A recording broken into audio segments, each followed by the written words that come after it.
We have 3 speakers, looks like, today. I have a quote this week. It says, it's from Joseph Campbell, and it says, "The cave you fear to enter holds the treasure you seek." And sometimes I know we fear this standing here at this podium, but there's a treasure that all of us join Toastmasters and we're seeking this treasure. And sometimes that treasure is hidden behind this inability to get past this fear of speaking that some of us have, this fear of being in front of a group. So that's where we'll find that treasure once we get past that fear. Let's all stand and recite our pledge this morning, or this afternoon. Pledge allegiance to the flag of the United States of America and to the republic for which it stands, one nation, under God, indivisible, with liberty and justice for all.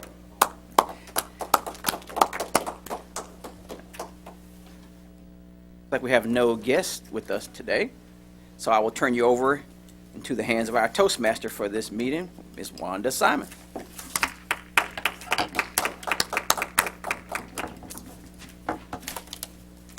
Get it together, get it together. Thank you, Mr. President.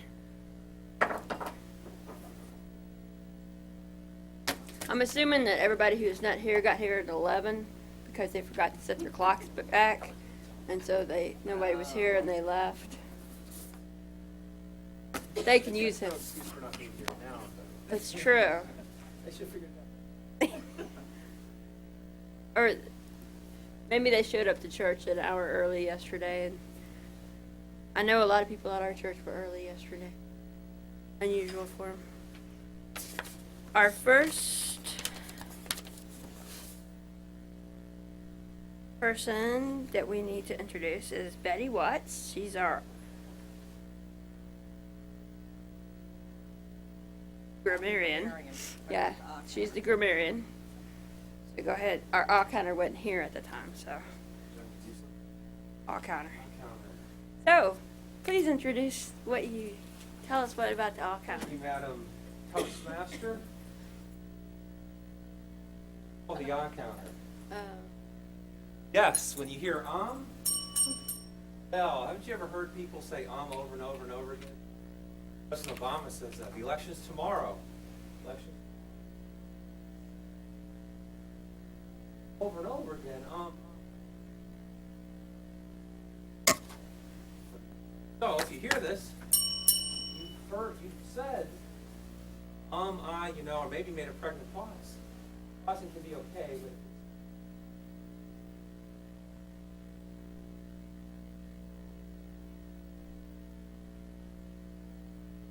Thank you.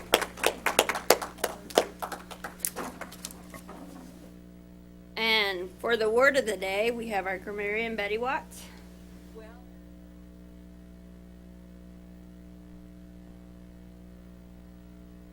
Was also among my duties, so Uninformed. Give us a definition. I think I did in my description.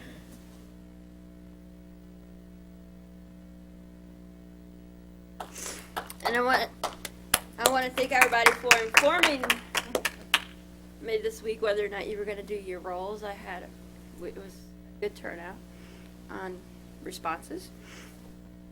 Now, our Toastmaster Minute, which provides a brief tip to help the club be better Toastmasters, is Phillip Borden.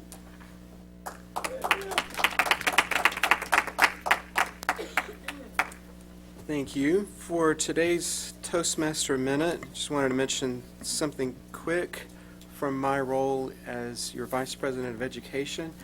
Part of my role and duty is to update and initial the back of your Competent Communication Manual when you give a speech and the front of your Competent Leader Manual when you complete projects. I've done that for some of you. I haven't done it for all the members of our club. So see me after the meeting today or whenever you think of it. I don't have to initial or update you for every time that you do something, but just every once in a while I'd like to keep that up to date, so just a reminder of that. Also, did you know or were you aware that when you signed up for Toastmasters, paid your dues, and paid your new member fee, you became entitled to receive 4 Toastmaster manuals. Obviously, the communication manual, the competent leader manual. Do you know what the other 2 are? If you complete your first 10 speeches and achieve your competent communicator award, Toastmasters will congratulate you and then ask you which 2 of the 16 advanced manuals you would like to receive free of charge to help you get started toward your Advanced Communicator Bronze Award. Those manuals are 5 speeches each, a variety of different topics, and the first 2 are yours for the asking. You can pick whichever ones that you want. So just an added encouragement to press on and complete your Competent Communicator Award so that you can take advantage of that offer. Madam Toastmaster.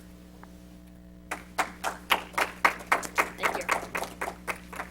And a word of advice, if you're going to be in Toastmasters, order those manuals and then drop out for a while.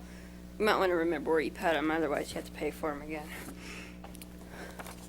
Personal experience, yeah. Okay, our first speaker today is James Hicks, and he is one of our charter members. He's employed with 88 since 2003 as a member of the information technology staff, especially with the emergency preparedness and Center for Public Health Protection. So let's welcome James as he speaks on apples, ice cream sandwiches, or jelly beans.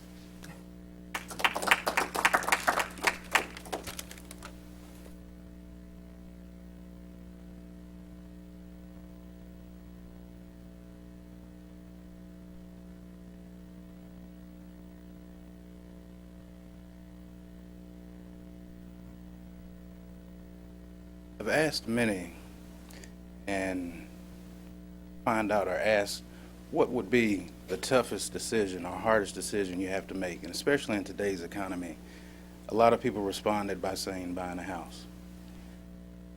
Somewhat weighted due to the fact that people live in houses about 6 to 8 years. Sometimes you have to relocate based upon employment. Sometimes you have to relocate or get a larger house because your family size has increased. Or it could be that you have bitten off a little more than what you could chew. You want to revert back to leasing or renting. Second hardest or toughest decision that some people said, especially in today's economy, was purchasing a car. That's also somewhat weighted by the time factor that you own a car, or typical Americans have a car from 4 to 6 years. Typically, that's the time that you finance the car. At that point, you're looking at possibly upgrading, getting something a little more luxurious. Could be that you need to have more space, your family's increased size. God forbid that you wreck it, because you get another car too. But moving into the third option, or suggestion of what was one of the toughest decisions, and I will point out, I do see some people right now playing with their phones. That is the third option, or the third toughest decision now. The U.S. Census indicated that the average person keeps a phone 20.5 months. Me, myself, got the HTC Droid Incredible. Madam Toastmaster, fellow Healthmasters, guest.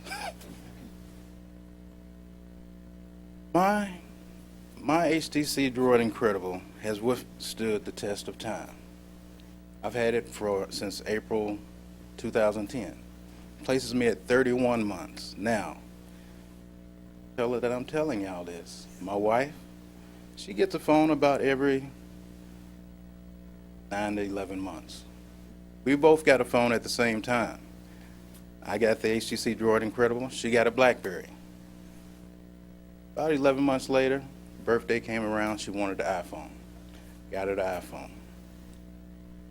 About 11 months after that, something happened to it. The home key wouldn't work. So we did a warranty claim. No cost, but it was still an upgrade. She got the iPhone 4S. Now, she tells me that she's happy and content with that iPhone 4S. But somehow or another, I wake up with a shake, iPhone 5, iPhone 5. I wake up to that sometimes. I mean, so I know you'll probably be getting the iPhone 5 here shortly. I wanted to share this, if I can pass this or circulate this around briefly. Information with regards to what I'm looking into for myself. The iPhone 5 is a great device, sleek, slim, pretty, but I'm not the one that's just going to jump on that Apple consortium or that bandwagon just because. I've got to do a little more research, and being that I have 17 plus years in the cellular or mobile industry, I know which companies make solid, good devices. Apple is a great American company. They make a variety of products. The one thing that I would say that kind of draws me away from Apple is structure. You're allowed to do what Apple allows you to do. As in our last meeting, for the cartoon characters, those that were here, I emulated that I was like Jimmy Neutron. I'm a techie. I like to think outside the box. I like to push things to the limit. I like to be able to do things that just because it can be done. Going back to my phone, HTC Droid Incredible, it's gone through 7 operating system updates, which truly makes it an incredible phone. It was released with version 1.5 called Cupcake, upgraded it to 1.6 called Donut, next upgrade 2.0 Eclair. Next one beyond that, .1 Froyo, frozen yogurt. And the next one, a lot of the skeptics said that this would be the limitations of where I could take my phone to. 2.3 gingerbread. And most phones that come out now still run gingerbread as far as Android-based phones. But the next version came out after that. And even though the skeptics said that, probably couldn't take this phone to that level. Now granted, I did do a few things behind the scenes to get it there, but my phone was running ice cream sandwich. And even beyond that, the next version came out. 4.1, Jelly Bean. My phone is running Jelly Bean right now. So what you have in front of you are the devices that I'm looking at or evaluating with regards to upgrading to. Now, I will say this. My evaluator has first choice from the ice cream sandwich, the Apple. Didn't have jelly beans. How about some Mike and Ike's?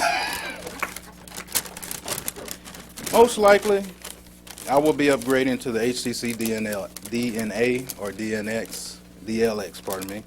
That's the phone that's coming to be released that's really replacing the one that I've got. And I want a device that's going to carry me through the next 31 months or more. And I think that that device will allow me to live outside the box and fulfill the things that I need. Madam Toastmaster. D, which one would you like? The Apple? You can do it. You can give it up.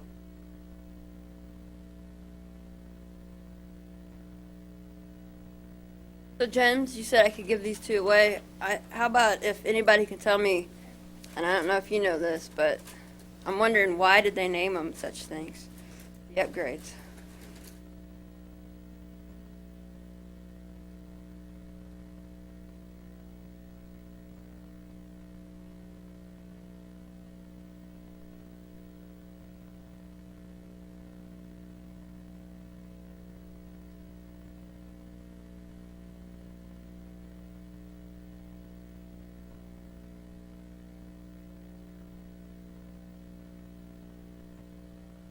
Thank you.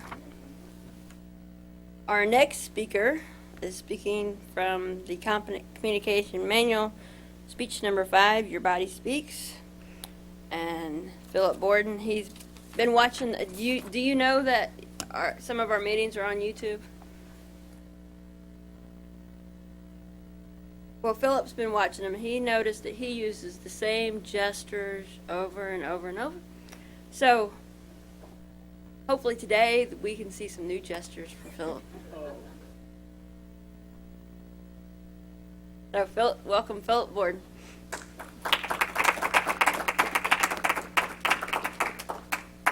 Thank you, James, for that speech. Now I know what kind of phone I have. Ladies and gentlemen, the chiclet. As I'm sure you have learned since you've been part of Toastmasters, gestures and using gestures effectively is a big part of public speaking. This is the gesture that I see myself doing on YouTube all the time. I've read several articles on gestures. I've watched several Toastmaster speeches in person and by video that have covered a great deal of information about using gestures. I'm not uninformed about using gestures. I don't think the answer for me at this point would be to go and learn new information about using gestures. I think if I could just find a way to remember half of what I've forgotten about gestures, I think I would be all right. Well, in an attempt to find some fun and creative way to help me learn and remember what I've learned about gestures, I set out on a quest to find what career field I might glean some information from. Would it be the world of pantomime or some similar kind of acting? Would it be that aerobics instructors or dance instructors might have the answers I'm looking for? I'm sorry, I won't be acting that one out. But maybe the flight crew at the airport. Well, I think I found the answer in a very unlikely career field, and that's the field of economics. Now, I want to be careful wading into the field of economics because economist Jeff Threadgold said economics can be intimidating, frightening, and confusing in the hands of an amateur. Then said it gets even worse in the hands of a professional. But here are a few gestures that I've picked up, and there's that one again, from the field of economics. Now, technically, I don't know that anyone in the field of economics has admitted that any of these are gestures for public speaking. They would probably just deny it. This is really just me putting things together as an amateur observer, not a professional observer. But let me show you a few of the gestures that I think I picked up on. There's the sliding of the ATM card into the machine. That's a good public speaking gesture. When Bill Clinton ran for president both times, he was a big fan of this gesture, if you'll recall. My guess is that Republicans would probably prefer the trickle-down gesture. That's a popular one. There's the giving out money gesture that you might see in public speaking. There's the taking money in gesture. On a good day financially, you might even have the opportunity to take money in with both hands and use that gesture. If bankers do any public speaking, they might enjoy using the stamp it paid gesture.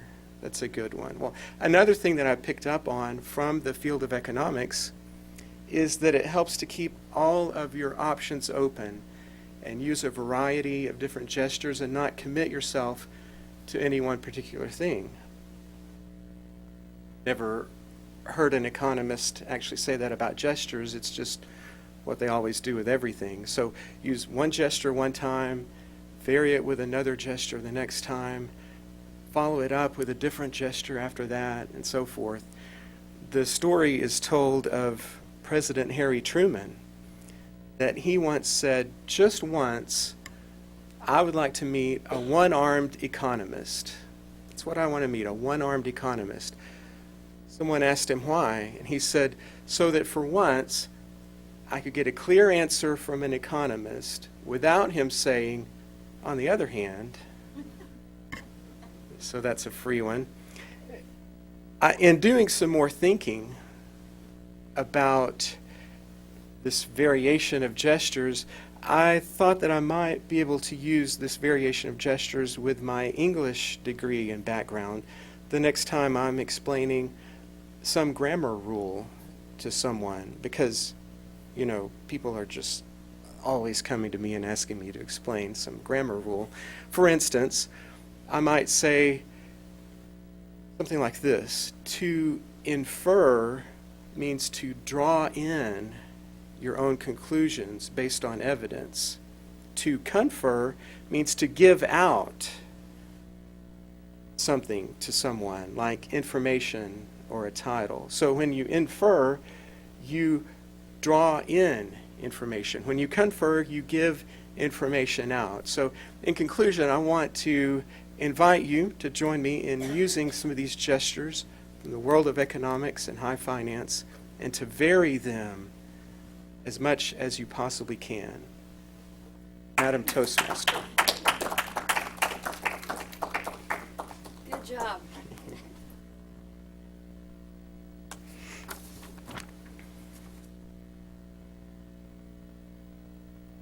Making sure it's not melting.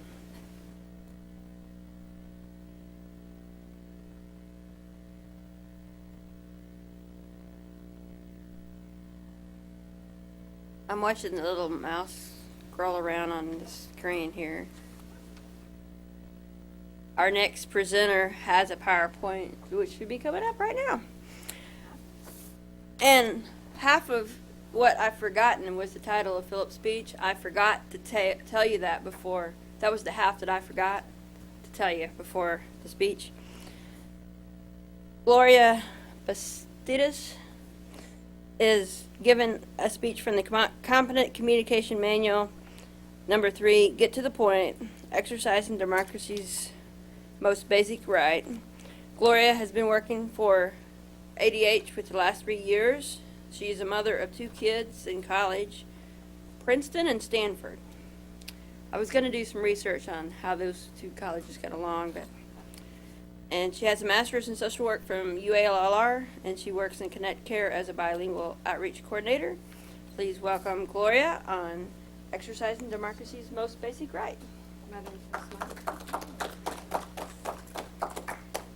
Good afternoon, fellow Toastmasters.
Thank you to all of our speakers.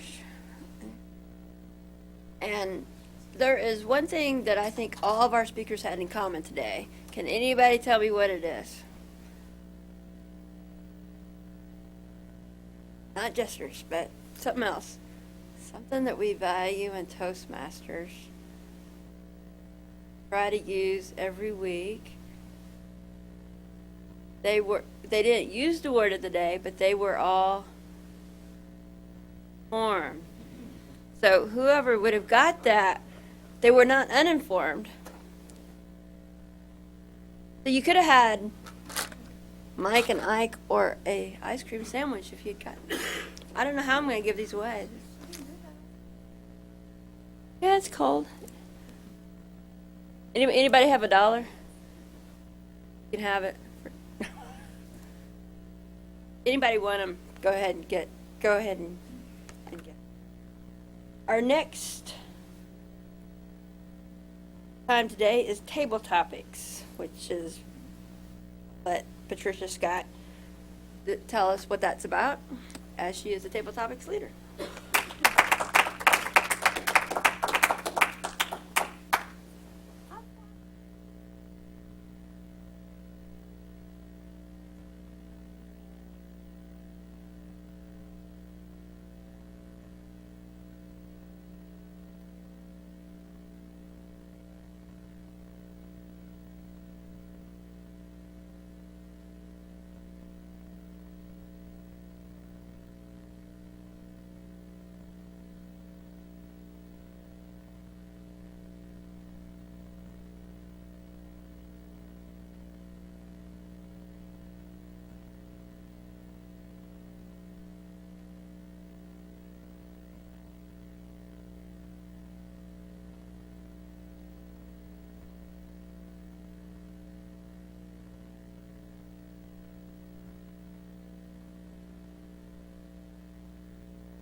Everybody's gonna clap twice as loud because there's half as many people here. So.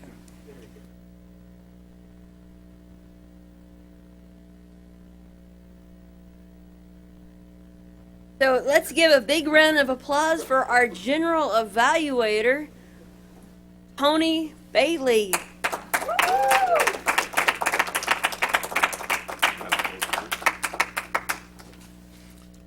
I'm your general evaluator, so I will be leading the evaluation portion of the meeting.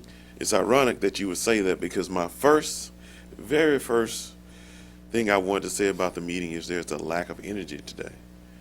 We're all here, but we just kind of here.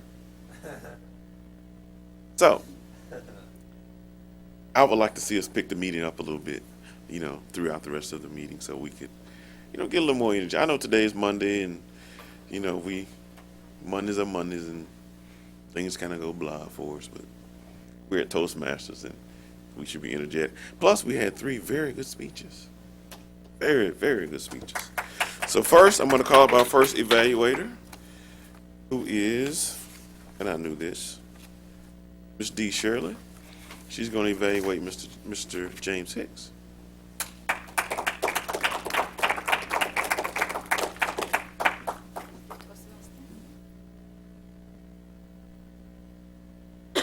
Excuse me.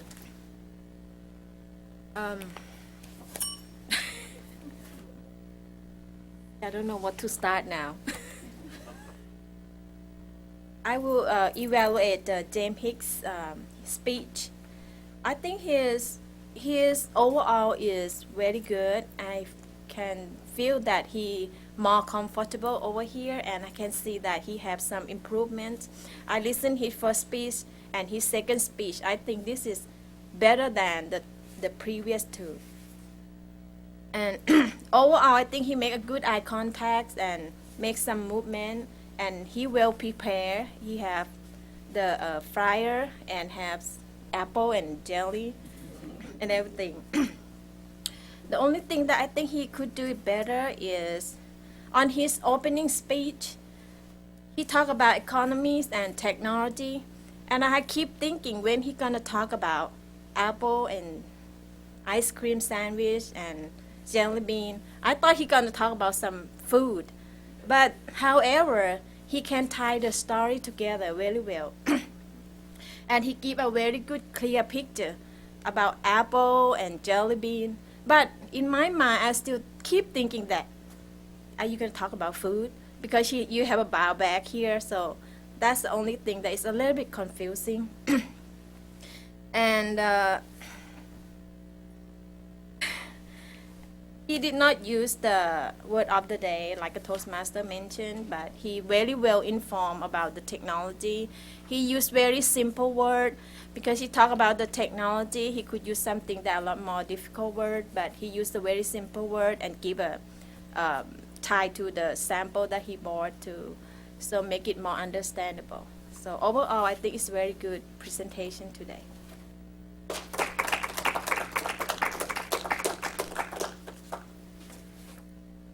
Thank you, Ms. D. I think maybe she was waiting for him to start talking about the jelly beans. Maybe it's lunchtime and she was hungry, so it's time to eat. Our next evaluator will be Ms. Joyce Biddle, and she's going to evaluate Phillip Borden. Bring some energy, come on. Thank you. General evaluator. This morning I'm going to evaluate Phillip Borden on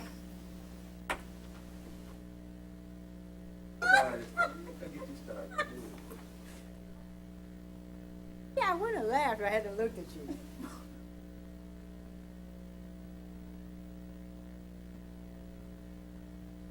Phillip was doing his speech from the Common Communicator number 5, Your Body Speaks, which his title was Half of What I've Forgotten. And he gave a great performance of how to use your body when doing a speech. What I liked most about Philip's speech was that Phillip has a tendency stand in one place, have the same stance, and use the same gesture all the time. However, for this speech, he came out his shell and showed us all these other various gestures that he can use. I also had very good eye contact, and I like that smile. It's very pretty. That's what I was going for. Phillip is always poised and balanced, and he made a very clear speech of how we should use our body.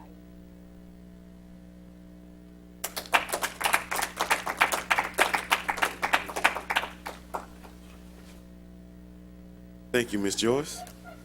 As Phillip mentioned, watching himself on the YouTube videos, I encourage all of us to go online and watch him, because I notice I have a certain thing that I do too much of, so I'm working on that as well. I won't tell you all what it is until I correct it, so maybe you don't know. Our next evaluator will be Nathaniel Noble, and he's going to evaluate Miss Gloria Bastidas. Bastidas? All right. Thank you, sir.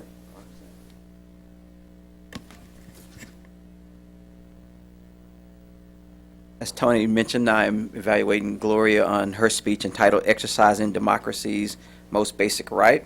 As usual with Gloria's speeches, she's very conscious of her culture and meshing with our cultures, and not so much that it's her culture, but it's our culture as well. And I enjoy that because it's always something informative that I take away from anything that she says.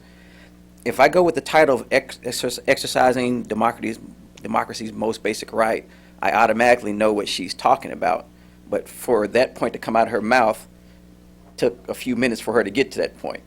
And when we're talking about getting to the point, it got to the point a little slowly. And even when you said that in your culture you take a while to get to the point, I could understand that intro. But even as you started talking, before we got to the part of voting, took a little minute. But just little things like that. It would be a perfect presentation if you're presenting to people about why they should vote and things along that nature. Even when you gave us the handout why Latinos will pick the next president, nothing really followed up as to why you're going to pick the next president. Even one of your slides said about 106%, plus 106%. The way you said it, I didn't know if you're saying that there's been 106% increase, or were you saying 106% of something, which we all know that can't be more than 100% of anything. So I had to kind of look at the slide and kind of go back to you going, she's meaning 106% increase, little things like that. But I thought you did a great job. You stood here away from the podium, could slide your PowerPoint and keep moving through that really well. I did understand the purpose of your speech, and like I said, your title let me know which way you're going to go with that. And I wrote down here that you always choose good topics and good subjects to give speeches on. I look forward to hearing whatever you're going to talk about whenever you speak, and I think that's always a plus for anyone to get up and speak. You go, wow, what is she going to talk about this time? And that's the way your speeches always come out for me. Mr. General Evaluator.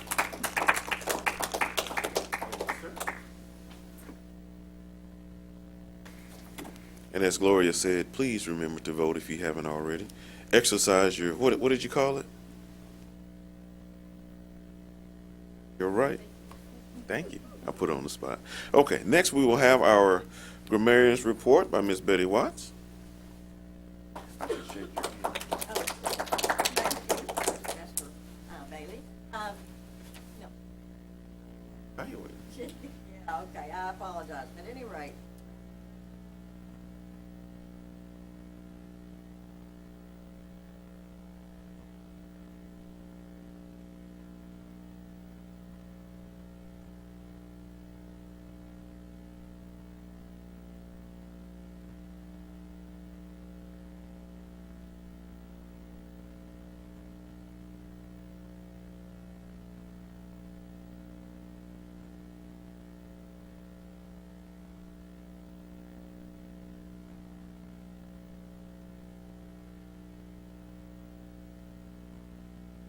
Probably a better way to say it. I would think on Toastmaster.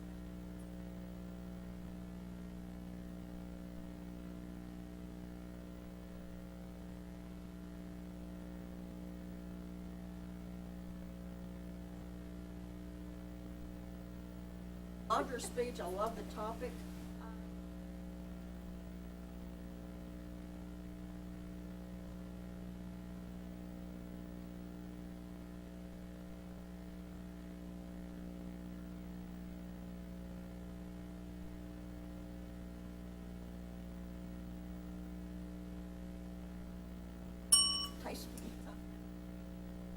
I couldn't spot any grammatical error.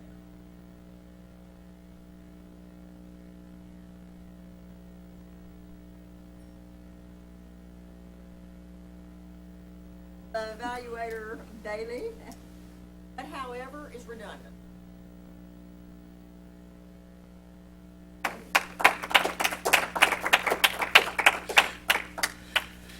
Thank you, Miss Betty, for being so thorough. Great job. Now we'll have our timers report, Miss Barbara Williams.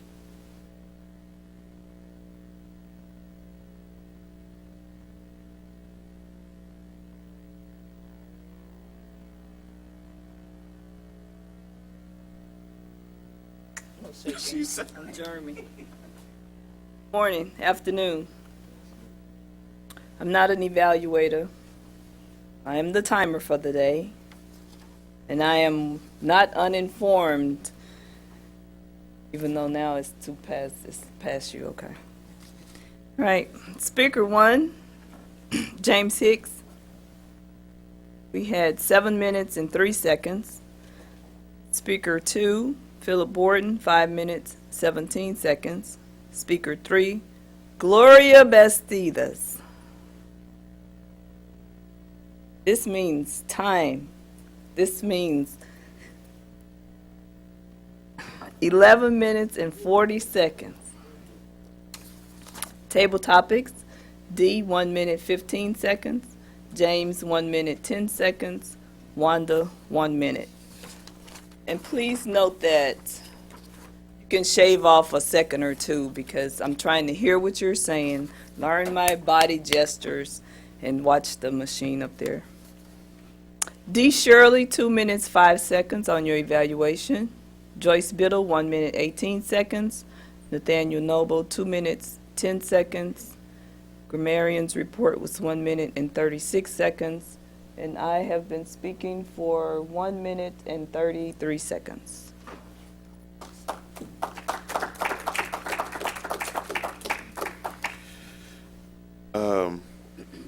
Dean, as far as the meeting goes, we did start on time.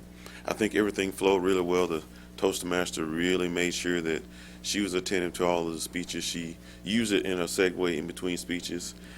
Great job. Kind of a, something that we should watch as we have the opportunity to be Toastmasters. We should watch, everybody else as they do, especially the person prior to us. The only thing that I will add negative, as I said earlier, there was a lack of energy today. And I think that was kind of felt throughout Monday. So next week we'll be okay. And with that, I'll turn it back over to our Toastmaster. I think I figured out why there's a lack of energy. Everybody's trying to figure out what you say. They're upside down. So, James, if you could cut him right side up. And I was going to tell you what Tony was referring to, but I'm afraid he'll get mad at me, so.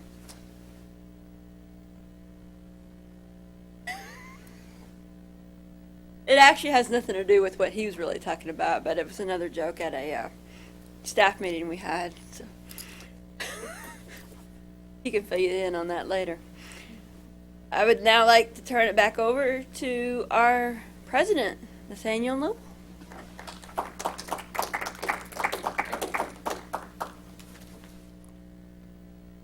Another great meeting. Hey, great speeches as usual.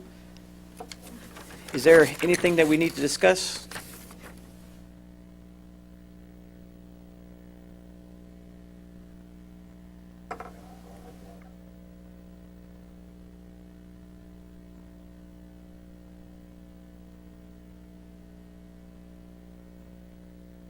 We all know our duty is to talk to somebody and bring them in. I talked to a few people this week, but of course they didn't seem to make it today. Well, last week I talked to them. Is there anything else that we need to go over? Yes, Miss Gloria.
like Gloria mentioned, without fail, she'll send me those email addresses because I want the email addresses. That way we have a note out to them by the end of the day or by the next morning, thanking you for coming out and the whole nine. That way, if they have any questions, they have two contacts automatically to the club, so they can contact either one of us, and we can go follow up from there. And that's what we try to do every week. Is there anything else we need to discuss?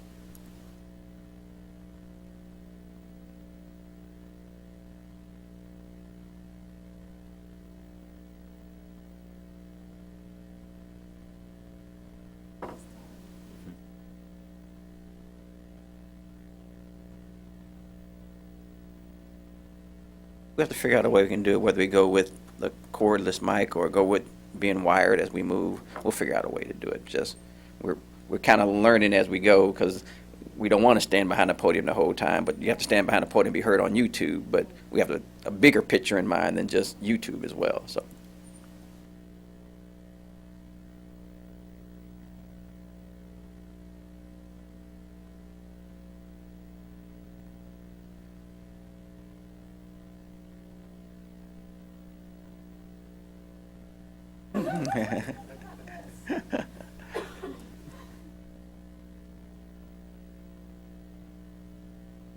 Well, some people have a soft voice, so I can see how it'd be beneficial for either you be mic'd or you standing behind there, but we'll figure it out.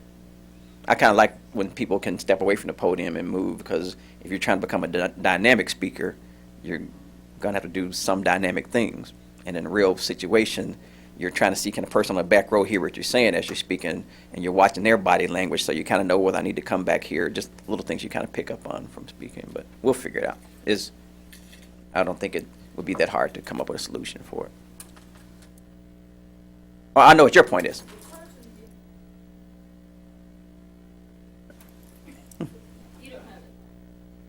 That's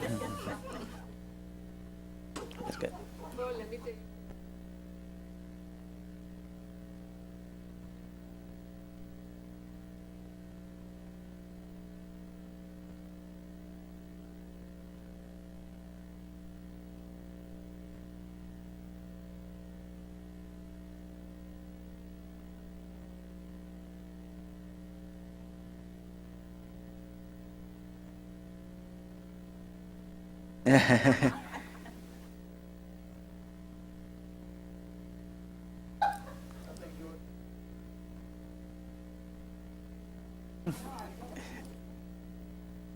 All right, we have no meeting next Monday, of course, because of Veterans Day. Phillip, as usual, sent out the list. And as usual, if you are down for a position or a role and you know you can't fill it, let's go through the proper channels so we're not coming in on Monday trying to figure out who's going to do what. Great meeting. See you guys not next week, but the week after. Our meeting is adjourned.